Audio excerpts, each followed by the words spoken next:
McVeigh enrolled in the Army. He just loved guns. He bought the gun magazines. He talked about guns all the time.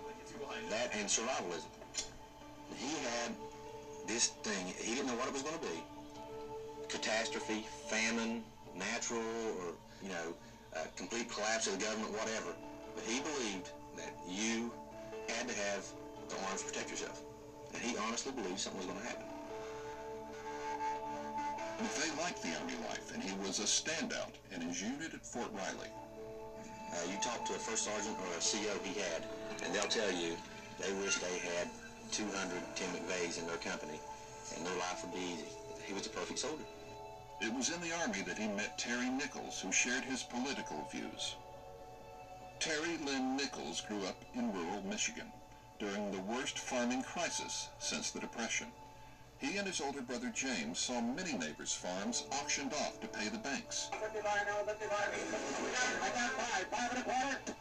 James and Terry blamed the federal government.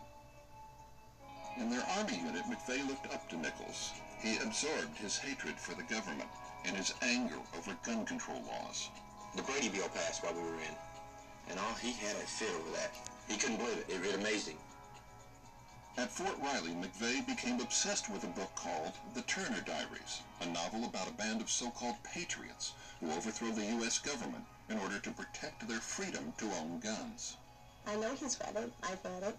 A lot of people say it's a racist book, but the point of the book is not racism. The point of it is things like the government taking control of the people, taking their guns away, and there's this little group that fights back.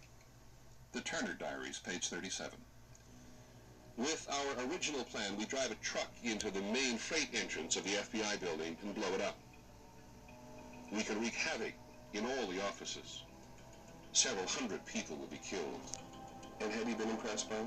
Yes, yeah. I think that was probably one of his favorite readings.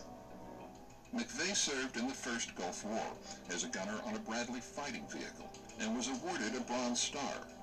His ambition was to join the Special Forces, the Army's most prestigious unit.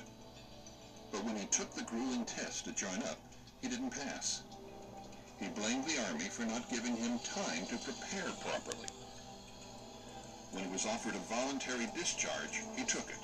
He left, angry and embittered. Out of the Army, neither McVeigh nor Nichols could find work. They took and got fired from a series of low-level jobs. By 1992, they found they could make money dealing guns at gun shows around the country.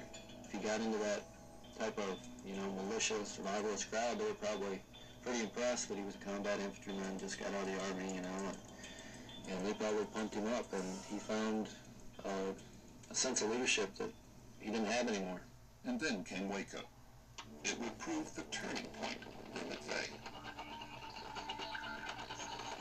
In February 1993, federal agents moved in to arrest David Koresh, the leader of a religious cult in Waco, Texas. Koresh and his followers were stockpiling weapons illegally. A gunfight broke out.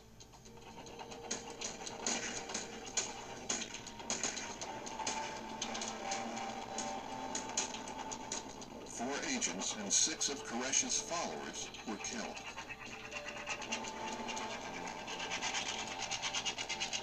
For 51 days, there was a standoff on the news every night. The leader of a religious cult and other armed members of his group remain inside the compound. It's unknown exactly how long the standoff will continue. Tourists came by to watch. Right-wing radicals came to demonstrate. Timothy McVeigh was among them. What was it about Waco that upset him so much? Obviously, the use of military vehicles. The fact that these people really, they had their own church, they had their own way of life. Why was the government even messing with it? On April 19th, 1993, the FBI ordered an assault on the compound. A Bradley armored vehicle was sent in. The compound went up in flames, killing 76 more of Koresh's followers, including 24 children, and David Koresh. But I don't believe there's any reason for tanks and Bradleys and lethal gas to be used on American citizens.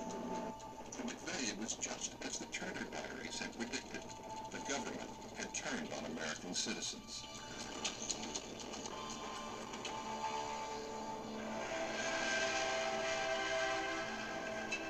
After Waco, McVeigh went to Kingman, Arizona to see another Army buddy, Mike Fortier.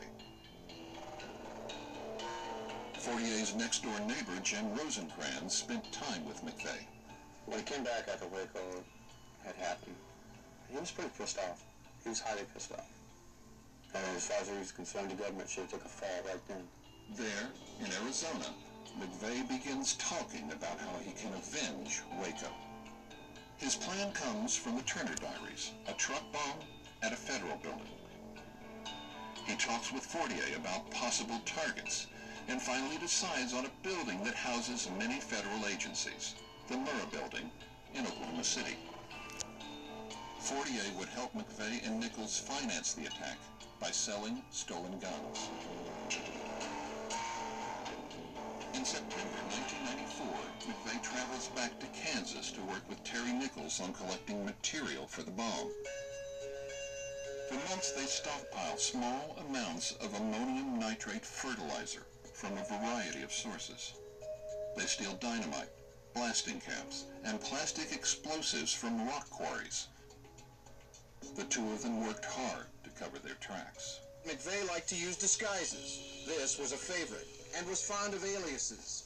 Mike Havens, Tim Tuttle, Joe Kyle, Sean Rivers, Darrell Bridges, the name used by both McVeigh and accused conspirator Terry Nichols on a calling card used to scan the country for explosives.